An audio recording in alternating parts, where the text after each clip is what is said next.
မိတ်ဆွေသားဂျပန်ကိုအလုံးနဲ့လာဖို့အတွက်ကြိုးစားနေတဲ့သူဆိုရင်ဒီဗီဒီယိုကတင့်အတွက်အကျိုးရှိပါရဲ့အားလုံးပဲမင်္ဂလာပါကျွန်တော်ရဲသေးပဲဖြစ်ပါတယ်ဒီနေ့မှာတော့ဂျပန်ကိုစောက်တဲ့အခါကျုံရပြစ်နာလေးနည်းနည်းပြပြမှဖြစ်ပါတယ်အားလုံးပဲစိတ်ဝင်စားရင်ဆုံးကြည့်လိုက်ပါအချို့ TV တွေကလူတွေကလည်းဒီဗီဒီယိုကြောက်လို့ရပါရဲ့ပထမဆုံးစီယိုကြလို့ဂျပန်လာတော့မှအချိန်ကြာလို့ရှိရင်ကိုနေတဲ့မြို့နဲ့ရာသီဥတုကိုတခြားဆုံးသွားပါဘာဖြစ်လို့ဆိုတော့ဂျပန်ရာသီဥတုကအေးရင်လည်းတအားအေးပြီးတော့ပူရင်လည်းတအားပူတဲ့အတွက်ကြောင့်ပါတခါကြရင်တော့မိုးရွာပါတယ်ပြည်ပထက်မဲ့လူတော်တော်များကလုံးမိနဲ့အမားကဆေးတွေအများကြီးထည့်တာပါအမှန်တကယ်တော့ဆေးတွေအများကြီးထည့်တာမလို့ပါဘူးဒါပေမဲ့ကိုအမြဲတမ်းတောက်နေတဲ့ဆေးရောထည့်တယ်ပါတယ်အခြားဆေးတွေကြတော့အများကြီးထည့်တာမလို့ပါဘူးဘာဖြစ်လို့ဆိုတော့နှိမ့်ရန်တောက်မှာမဟုတ်တဲ့အတွက်ကြောင့်ပါနောက်တစ်ခုကဂျပန်ကိုစောက်တဲ့အခါကျတော့ရှင်ခုမြိုင်းမှာတလနေရတဲ့အတွက်ခုမြိုင်းရကျွေးတဲ့စားစာတွေကကိုနဲ့အစင်ပြေတာဖြစ်နိုင်ပါတယ်နောက်ပြီးတော့အချို့ခုမြိုင်းကအစားတောက်ကအစင်ပြေတဲ့အတွက်ကိုမောင်ကိုရှိတာစားတဲ့အချိန်မျိုးရှိပါတယ်အဲကြောင့်အစားစာတွေထည့်ခဲ့ပါခုမြိုင်းမှာတလားနေရမှာဖြစ်တဲ့အတွက်တကိုယ်တုံးပစ္စည်းပြည့်စုံထည့်ဖို့အကြံပြုလိုပါတယ်နောက်တစ်ချက်ကခုမြိုင်းမှာတလားနေရမှာဖြစ်တဲ့အတွက်လူပူဝတ်ဆန်ထည့်ခဲ့ပါဂျပန်မှာအတိရှိရင်တော့ပြဿနာမရှိဆိုရင်မဲ့အတိမရှိရင်တော့ကုညီတောင်းအောင်မလဲပါခင်ဗျမိသူမဆိုးကြုံရတဲ့ပြဿနာကတော့အချွေတောက်တဲ့အခါကျတော့ရှင်မြန်မာငွေနဲ့နှိုင်းရှင်ပြီးတော့ချွေမတောက်ဖြစ်တာဖြစ်ပါတယ်အဲ့ဒါတော့အကုန်လုံးကြုံရတဲ့ပြဿနာတစ်ခုဖြစ်ပါတယ်ဒါပေမဲ့အချိန်ကြာလာလို့ရှင်တော့တောက်ပြသွားမှာပါခုမြိုင်းမှာတလပြီးလို့အလုပ်ထဲဝင်လို့ရှိရင်ကိုကဂျပန်စာရခဲ့ရင်တော့မှဒီလေတန်နဲ့စာတင်တာအတန်မတူတဲ့အတွက်နည်းနည်းတော့နားမလည်နိုင်တာဖြစ်နိုင်ပါတယ်ဒါပေမဲ့အချိန်ကြာလို့ရှိရင်နားလည်သွားမှာပါအလုံးစစားဝင်လို့ရှိရင်နေဆုံးတစ်လားနှစ်လားတော့စိတ်ညစ်နိုင်ပါတယ်ဘာဖြစ်လို့လဲဆိုတော့ကိုကဘာသာစကားတိတ်မကျွမ်းတာအကြောက်ရယ်နောက်ပြီးတော့လုပ်ငန်းတောင်းနားမလည်တာရယ်ပစ္စည်းနာမည်မသိတာရယ်အဲ့ဒါစိတ်ညစ်နိုင်ပါတယ်နောက်တစ်ချက်ကကိုကမြန်မာပြည်မှာရှိတဲ့ပစ္စည်းနာမည်ကိုကြက်ထားရင်တော့အဆင်ပြေနိုင်ပါတယ်အချို့အရာတွေကကိုကပစ္စည်းနာမည်လည်းနားမလဲဘူးလုပ်ငန်းကြောင်းလည်းတိတ်နားမလဲအတွက်ကြောင့်ဂျပန်တွေကကိုပစ္စည်းယူကန်လို့ရှိရင်ကိုကနားမလဲအတွက်ကြောင့်အမှကိုကစိတ်ညစ်နိုင်ပါတယ်မြန်မာလူမျိုးတွေမကြိုက်တဲ့အချက်ကဘာလဲဆိုတော့ဂျပန်တွေက6နဲ့ပြတတ်ပါတယ်ကျွန်တော်မြန်မာတွေက6နဲ့ပြတာရိုက်ရဆိုရင်မဲ့ဂျပန်မှာအဲ့အယူဆမရှိတဲ့အတွက်အမောက်ကြုံတွေ့ရမှာက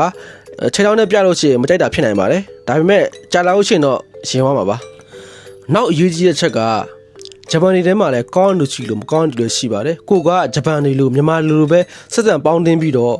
့အရောဝင်တဲ့အခါကျတော့ရှင်အစပိုင်းမှာတော့ဂျပန်တွေကစောက်နောက်တော့နဲ့အယူလို့ဘာလို့ရှောက်ပြောပါလိမ့်မယ်အဲ့ဒါကိုကစထင်ပြီးတော့အဲ့လိုမနေပါနဲ့မကြိုက်တဲ့ပုံစံပြပါဘာဖြစ်လို့လဲဆိုတော့ဂျပန်တွေကအစပိုင်းဒီလူကိုပြောလို့ရလို့ရှင်နောက်ထပ်ကျွန်တော်ဥပမာလုတ်တင်ပြီးသား3နှစ်ဆိုရင်အဲ့3နှစ်တော့တောက်လျှောက်ပြောပါတယ်အဲ့ဒါကဂျပန်ရဲ့ထုံးစံပါဘယ်လိုပြောရမလဲဆိုရင်တော့မြင်းတကောင်ကိုစီးမဲ့ဆိုလို့ရှိရင်အဲ့မြင်းကိုအရင်စမ်းကြည့်ပါတယ်ဒီမြင်းကကန်လားမကန်လားအရင်စမ်းကြည့်ပါတယ်ဒီမြင်းကကန်တယ်ဆိုလို့ရှိရင်တော်တော်မစီးကြတော့ပါဘူးဒီမြင်းကမကန်ဘူးဆိုရင်တောက်ချောက်စီးပါတယ်ပြောချင်တဲ့ရည်ရွယ်ချက်ကတော့ဂျပန်နဲ့အရောမြန်မာရင်သူတို့မကောင်းတာပြောလို့ရှိရင်ကိုကကြိုက်တဲ့ပုံစံမပြဘဲနဲ့မကြိုက်တဲ့ပုံစံပြပါအကြောက်ရှင်သူတို့ကမကြိုက်တဲ့အတွက်ကြောင့်တော်တော်မပြောတော့ပါဘူးဂျပန်တွေကပြောလို့ရရင်တောက်လျှောက်ပြောပါတယ်အဲ့ဒါမမေ့ပါနဲ့နောက်တစ်ချက်ကဂျပန်တွေနဲ့လုပ်ငန်းခွင်မှာပြတ်တာတက်တဲ့ခါကြောင့်ရှင်ကိုကဘယ်တော့မှလက်ကျင်မပါပါနဲ့ဘာဖြစ်လို့လဲဆိုတော့လက်ပါတဲ့သူကရှုံးပါတယ်စကားများတဲ့အခါမှာလည်းကိုယ့်လက်ထက်မှာတခုမကင်ထားပါနဲ့သူတို့မလုပ်ဘူးဆိုပေမဲ့ဥပဒေတော်ရှင်ကိုကတပန်းရှုံးပါတယ်ကိုကဂျပန်မှာလုံနေရတဲ့ဖြစ်တဲ့အတွက်ကြောင့်ကိုကတပန်းရှုံးမိတာပါလမ်းဘေးမှာ CCTV ရှိရဆိုပေမဲ့လည်းသူတို့ကြည့်နေတဲ့ CCTV ပဲသူကြည့်တာပါကိုခံရတဲ့ဟာကြရင်သူတို့ကကြည့်တာမဟုတ်ပါဘူးအရန်ရေးကြည့်ပါတယ်မှတ်ထားပါကိုကပြတ်တာတက်လို့ရှင်လက်မအချင်းမပါပါနဲ့ပစ္စည်းမကင်ပါနဲ့သူ့ကိုမလို့အောင်ဆိုပြီးတခုခုထူရိုက်တာမျိုးလည်းမလုပ်ပါနဲ့အဲ့ဒါက